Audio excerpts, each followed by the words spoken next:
বিৰোধী কেৱল সামাজিক মাধ্যম আৰু ডিভিত সীমাবদ্ধ এই বক্তব্য বিধায়ক বিশ্বজিৎ ফুকনৰ। কিন্তু নাই, গোটেই অসমতে বিৰোধী নাই। বিৰোধীয়ে তেওঁলোকৰ নিজৰ মাজত কাজিয়া পেচাল লাগি থাকোঁতেই গৈছে। আৰু বিৰোধী বুলি ক'লে ভূপেন বৰাই কওক, গৌৰৱ গগৈয়ে কওক, তেওঁলোক এতিয়া ছ'চিয়েল মিডিয়া, টিভি বা ফেচবুকতে তেওঁলোক এতিয়া ভৰ্তি আছে। পঞ্চায়ত নিৰ্বাচনলৈ মাজত মাত্ৰ এটা দিন। ৰাজনৈতিক দলসমূহে অব্যাহত ৰাখিছে ব্যাপক নিৰ্বাচনী প্ৰচাৰ অভিযান। ব্যতিক্ৰম নহয় শাসকীয় দল বিজেপি। মিত্ৰজোঁটৰ প্ৰাৰ্থীক লগত লৈ আজি অন্তিম দিনা সৰুপথাৰ সমষ্টিৰ বিধায়ক বিশ্বজিৎ ফুকনৰ ব্যাপক নিৰ্বাচনী প্ৰচাৰ অভিযান।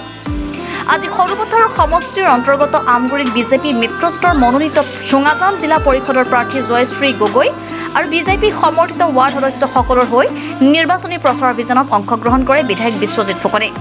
কেইবা শতাধিক ভোটাৰ ৰাইজে অংশগ্ৰহণ কৰা উক্ত নিৰ্বাচনী সভাত আগন্তুক পঞ্চায়ত নিৰ্বাচনত বিজেপি মিত্ৰজোঁটৰ প্ৰাৰ্থীসকলক ভোটদান কৰিবলৈ আহ্বান জনায়। সভাৰ শেষত সাংবাদিকৰ আগত তেখেতে কয় যে সৰুপথাৰ সমষ্টিত ইতিমধ্যে কেইবাগৰাকী আঞ্চলিক পঞ্চায়তৰ সদস্য পদৰ প্ৰাৰ্থী আৰু ৱাৰ্ড সদস্য বিনা প্ৰতিদ্বন্দ্বিতাৰে নিৰ্বাচিত হৈছে। গতিকে পঞ্চায়ত নিৰ্বাচনত ৰাইজে বিজেপি মিত্ৰজোঁটৰ সপক্ষে ভোটদান কৰিব। গোলাঘাটৰ পৰা চন্দন কৰ্মকাৰ ৰিপৰ্টাৰ লাইভ অসম। খুব সুন্দৰকৈ আমাৰ নিৰ্বাচনী প্ৰচাৰ অভিযান চলি আছে। আজি আমি জিলা পৰিষদৰ প্ৰাৰ্থী জয়শ্ৰী গগৈৰ বাবে ইয়াতে MV পঞ্চায়তত প্ৰচাৰ অভিযানত অংশ লৈছোঁ। ইয়াৰ পাছত চুঙাজান পঞ্চায়তত এখন সভা আছে। চুঙাজান জিলা পৰিষদ বা বাকী বৰপথাৰ, সৰুপথাৰ, নৱজ্যোতি আটাইকেইটা জিলা পৰিষদতে বিপুল সংখ্যক ভোটত বিজেপি দলৰ প্ৰাৰ্থী বিজয়ী হ'ব। আৰু 21খন পঞ্চায়তৰ ভিতৰত 8খনত আমি বিনা প্ৰতিদ্বন্দ্বিতা ইতিমধ্যে নিৰ্বাচিত হৈছোঁৱেই।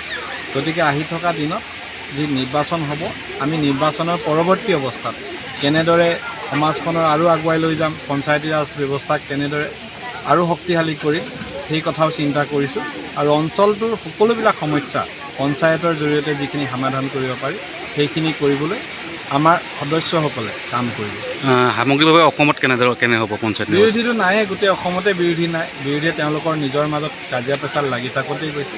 আৰু বিৰোধী বুলি ক'লে ভূপেন বৰাই কওক, গৌৰৱ গগৈয়ে কওক, তেওঁলোক এতিয়া ছ'চিয়েল মিডিয়া, টিভি বা ফেচবুকতে তেওঁলোক এতিয়া ভৰ্তি আছে। ঠিক আছে।